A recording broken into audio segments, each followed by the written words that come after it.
we'll be doing next week. So what is this device? It's a device that measures the heated combustion of a fuel. It combusts either solid or liquid fuels in a pressurized oxygen container. And it uses the change in internal energy, or delta T, to measure the gross calories of combustion for the substance.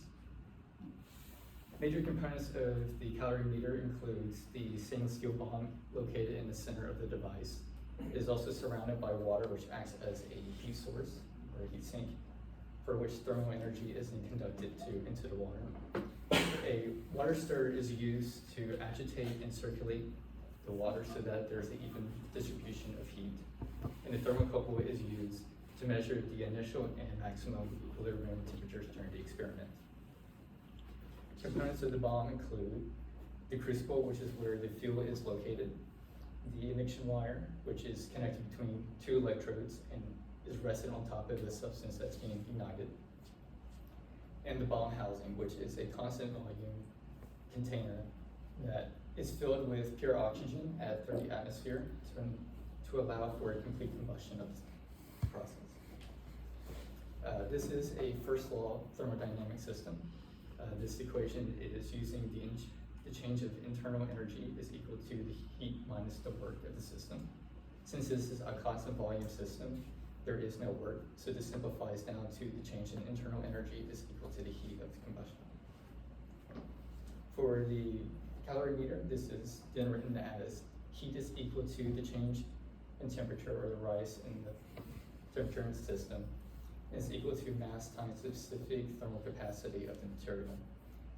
For this thermal capacity of the calorimeter, this is the combined mass and thermal specific heat capacities of stainless steel and water. Applications of this is determining calories in food and animal feedstock, determining energy potentials and densities of different types of fuels, and examining different explosive potentials as synthetic explosives. And this is an example of a crouton being charred, releasing energy. So the experiment is going to be carried out by first adding a known value of benzonic acid as a fuel source.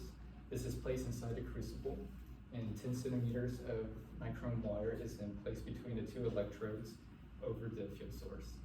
This source is then placed inside the chamber of the housing, and 2 milliliters of water is added so that the ash produced during combustion won't get everywhere in the house containment. The system is then sealed using the top ring to lock it into place. And then we flush the system by pressurizing and depressurizing the bomb about 3 times using 30 atmospheres of pure oxygen. This is to try and purge as much oxygen,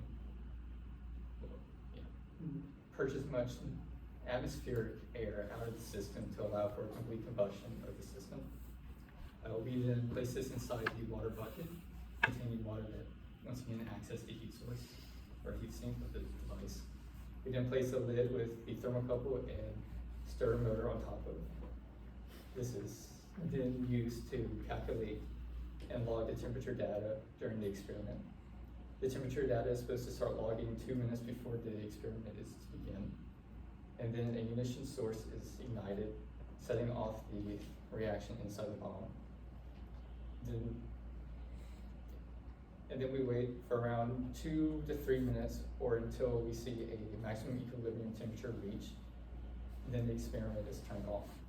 The experiment is disassembled, and the remaining nichrome wires that was used for the ignition wire is removed. This experiment is then conducted again using a different unknown fuel source. In this experiment, we were using the data collected from the first experiment to calculate the thermal capacity of the calorimeter, thermal capacity of it. And then we use that along with the temperature change of the unknown fuel to calculate the combustion heat released during the combustion of the process. One note is that the heat released from the burning of the nichrome wire used for initial ignition of the fuel is included in the heat calculations. Data to be collected is, of course, the temperature for both the initial and maximum equilibrium temperatures. the calories of unburnt nichrome water, which is eventually going to be used in the calculation of the total heat generated. Goals of the experiment is to calculate the thermal capacity of the calorimeter and also calculate the heat of combustion of the unknown fuel source.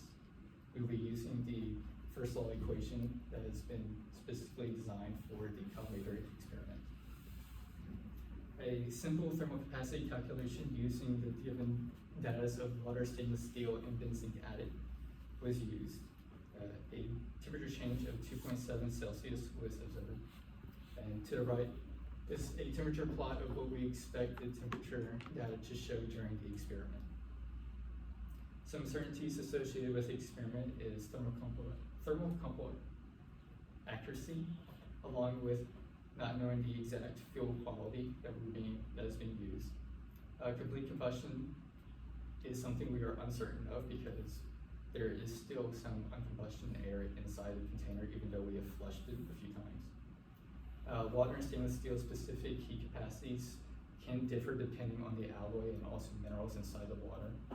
And different contaminants can cause for a reduction in conduction between the stainless steel and water. Any questions? Yes. What materials are we going to be testing a lot? We are going to be using the stainless steel bomb. We're also going to be using tap water. And then for the fuel source, we're going to be using a benzene acid solution. And currently we do not know what the unknown fuel type is.